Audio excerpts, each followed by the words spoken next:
right? So next, really tying up now, so can I make a rather controversial statement? Yeah, I hope it, maybe it's not. The only true model of ALS is the human condition. My plea here is to ask clinicians to do more experimental medicine, not to knock the basic scientists. We should use neurobiology, but suggest hypotheses we can test in humans. And the sod mouse, I think, still looks the best animal model, but I don't like the term model. I would say the animal tool we have, because the mouse is not a model of the human being. It has a profoundly different biology. And I think we should be very cautious about that, as we've learned. And then the potential of inducible pluripotential stem cells and everything I leave to the future, and others may come back upon that. But we must remember to apply the same levels of proof to stem cells as to other therapies. I think we must be cautious about that. The new clinical challenges, well, I've already mentioned about making sense of heterogeneity. That's not going to be easy. We're certainly going to get more and larger genome-wide association studies, and they will throw up new findings, which we then have to interpret. And that will be helped by next generation sequencing and understanding also the whole field of epigenetics. I haven't got time to go into that. Gene expression profiling to look at who responds and who doesn't, and making cells of animal and cellular models to identify targets for therapies. Experimental therapeutics, I guess, is my main concern at the moment. And I think that until we use biomarkers of disease activity or intensity to look at the effects of our drugs as we expose the patients to them, we're going to have very difficult time knowing why we have a negative trial if we'd have one. So integrating biomarkers into experimental therapeutics to me is a really urgent cause. Stratifying response using biomarkers, genetics, profiling, and so on. So biostratification is going to become crucial.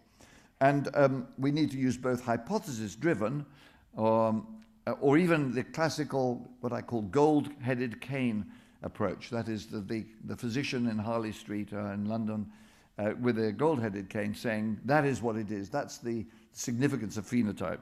That's all very well, but I think those days are coming to an end. And I'll jump over this slide for you, and I'll jump over that slide for you, because I think it's telling the same story. And so what I'll come to in concluding is that I think it's a question of integration. So if we look at ALS trials to find new therapies, I think the exciting prospect is that we can begin to integrate. So we've got now functional scores and survival.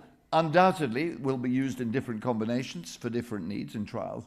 But we've got a whole range of other possibilities, all of which have been explored mainly in isolation, say imaging, tissue banking, genomics.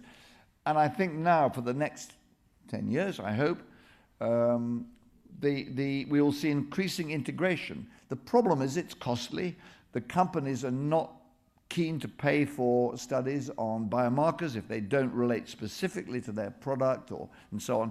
And banking, biobanking, even when you don't know what you may do with some of the samples, but you know there will be a use for them, is quite important, but it's expensive and time-consuming. So all these things, in one way or another, I think will come to be integrated. Not each one in every trial, but as needed in studies, and that's what I hope to see.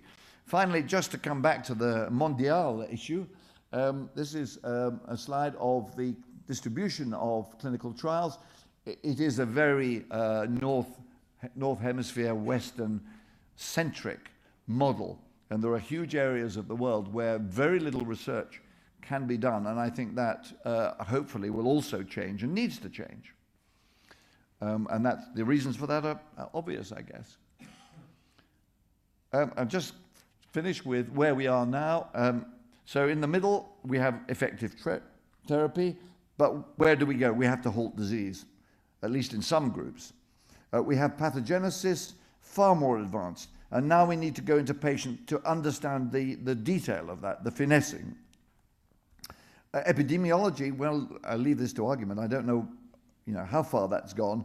We haven't found any clear environmental factors, but the methodology is now much more sophisticated and should continue, particularly with phenotyping. Deep phenotyping, that is much more detailed phenotyping, I've touched upon. Integration with genetics and biomarkers. And the biomarkers themselves need to be surrogates for clinical disease progression. We don't have that yet. Clinical measures, we have those. We need to finesse those and integrate them. And finally, I think that the challenge is to make multidisciplinary care local. It was a challenge in France with Paris at the center, but perhaps I shouldn't stray into that territory.